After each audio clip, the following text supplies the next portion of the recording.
पुण्यश्लोक राजमाता अहिल्यादेवी होळकर यांच्या 300व्या जयंतीनिमित्त विनम्र अभिवादन। तसेच डॉक्टर देवकते यांच्या चिरंजीव हॉस्पिटल यांच्याकडून सर्वांना पुण्यश्लोक राजमाता अहिल्यादेवी होळकर जयंती सोहळ्याच्या निमित्त हार्दिक शुभेच्छा।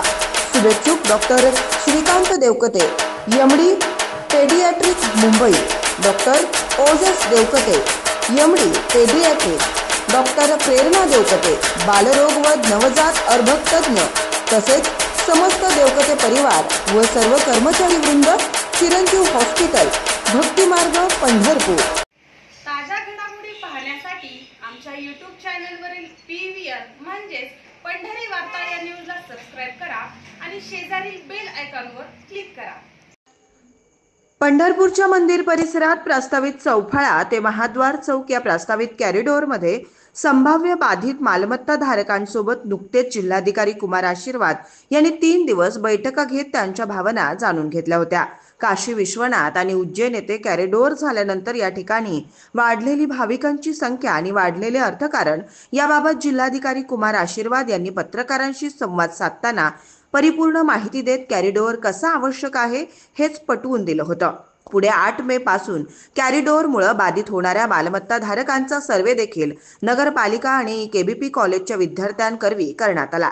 या जवळपास 75% नागरिकांनी सर्वे सकारात्मक प्रतिसाद देत माहिती दिली होती। आता याचंच पुढचं पाऊल म्हणून लवकरच कॉरिडॉरच्या रुंदीबाबत अंतिम निर्णय होण्याची शक्यता वर्तवली जाते। मात्र याच वेळी कॉरिडॉर विरोधात मंदिर परिसरातील काही संभाव्य बाधितांचा अजूनही विरोधाचा सूर आहे। मुख्यमंत्री देवेंद्र फडणवीस यांनी राज्यात नंबर 1 भरपाई देण्याची घोषणा करूनही अनेक कॉरिडॉर बाधित अजूनही विरोध करताना दिसून येत आहेत। तर दुसरीकडे पंढरपूर कॉरिडॉर झाला तर शहराच्या विकासाला आणखी गती मिळेल अशी धारणा असलेला वर्गही पंढरपुरात मोठ्या प्रमाणात असून सोशल मीडियावर कॉरिडॉरचे जोरदार समर्थन देखील करताना दिसून येत आहेत। आमदार आवताडेंनी मुख्यमंत्री देवेंद्र फडणवीस यांचा ड्रीम प्रोजेक्ट असलेल्या कॉरिडॉरचे उघड समर्थन केलं पाहिजे अशी भावना व्यक्त होते आहे।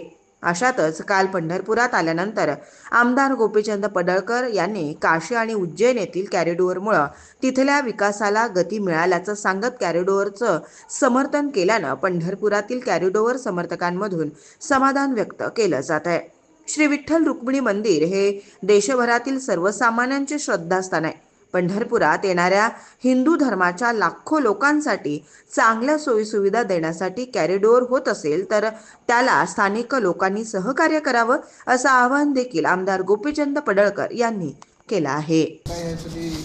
हे बघा, कॉरिडॉरचा विषय जो आहे, माननीय मुख्यमंत्री महोदय मागच्या मला वाटते महिन्यापूर्वी इकडे आले होते, तेव्हा मी इथं होतो त्यांच्यासोबत। तर होळकर वाड्याला कुठेही धक्का लावू नये अशा पद्धतीच्या सूचना माननीय देवाभाऊंनी दिलेल्या आहेत।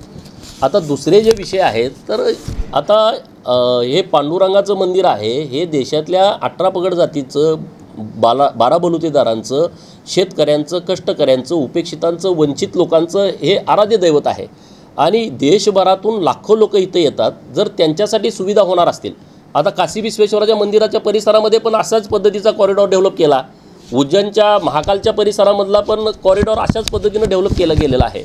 त्या सगळ्या लोकांना उलट त्यांच्या मागणीपेक्षा जास्तीचं त्यांना मोबदला सरकारनं दिलेला आहे।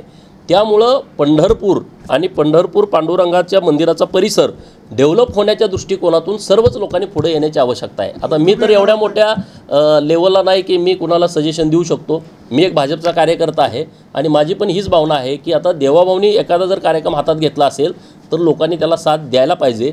त्यामध्ये कुणाचंही कसलंही नुकसान होणार नाही। त्यांची सुद्धा जे कोण दुकानदार असतील, काय असतील, त्यांची सुद्धा व्यवस्था हे सरकार नक्की करेल, कोणावरती अन्याय करणार नाही।